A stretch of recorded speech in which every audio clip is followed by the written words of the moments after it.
And for more on this, we're now joined by Labour lawyer Michael Bagraim, and he joins us now via our video link. Michael, thank you so much for your time this evening here in SABC News. I mean, just taking a look at that insert from one of our colleagues, I mean, one would ask, what do you make of this conundrum, especially where we have such a high unemployment rate and where skilled workers now find themselves competing for these jobs? Thank you. Yes, look, it always is going to be a problem in that we've got, across the country, we've got average of 41% unemployment. So you're going to always have 4 out of every 10 people who should be in the workplace are desperate to get jobs. The problem that we've got is not so much the foreign nationals, because they don't make up even 1% of our workforce. And in fact, if you look at those that are unregistered, I'm sure it's less than 1%, and yet we've got 40% unemployment. So it is xenophobic, unfortunately, to pick on foreign nationals. However, it's an easy way to look at it, and it's an easy way to blame someone. You always look for a scapegoat somewhere, and it's easy to blame the foreign nationals. That being said, we do have a problem in that the borders are porous. Somehow the government has never actually managed that properly. And they're absolutely porous. People are pouring in from all over. The other thing is the Department of Employment and Labour don't have a proper inspectorate. They're just not facilitating proper inspections across the board. Every now and again we get a surge of inspections. You remember the George disaster with the building that collapsed. Then all of a sudden in that area there were all sorts of inspectors arriving and checking out for foreign nationals who didn't have papers.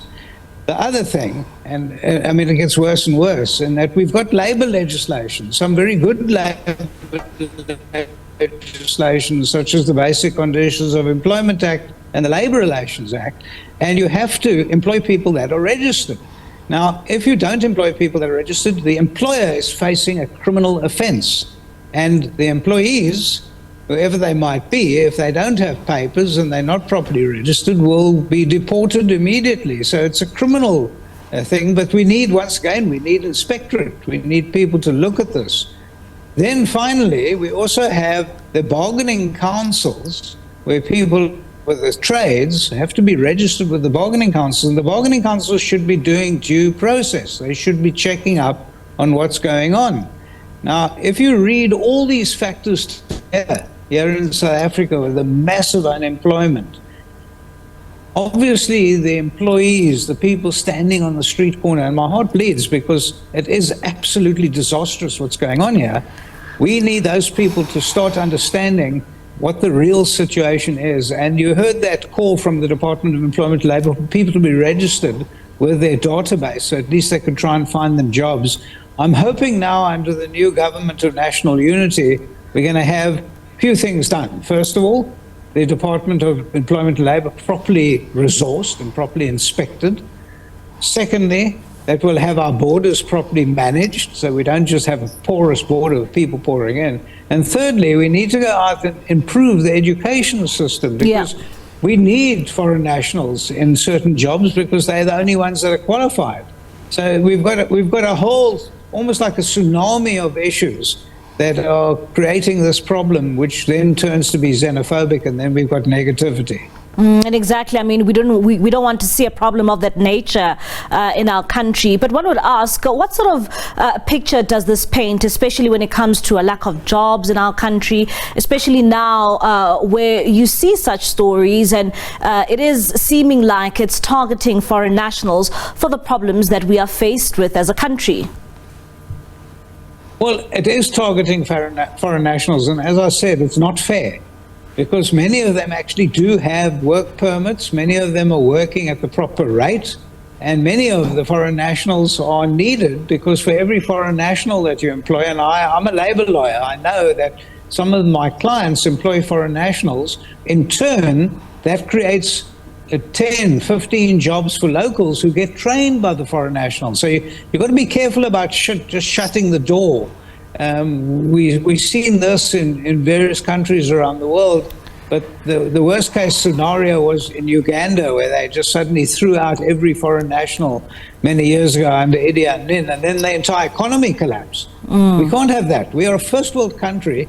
We are a country that needs to be run more efficiently and properly.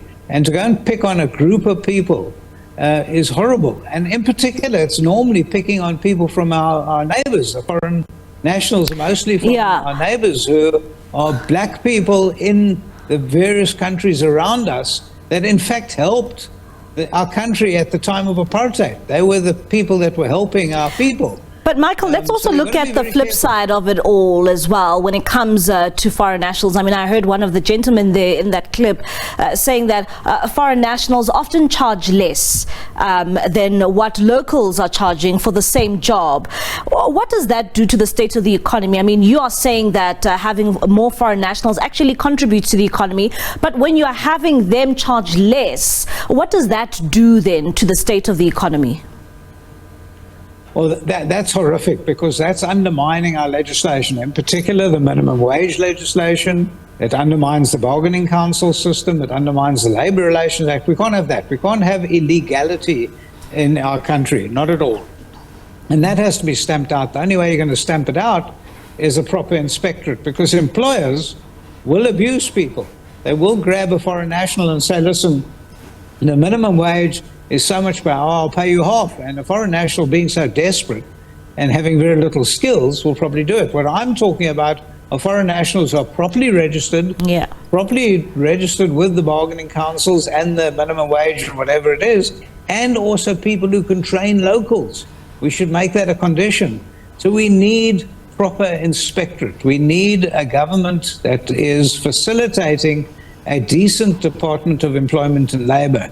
And until we've got that, there's going to be xenophobia. There's going to be people saying, I'm going to point a finger because I can't work.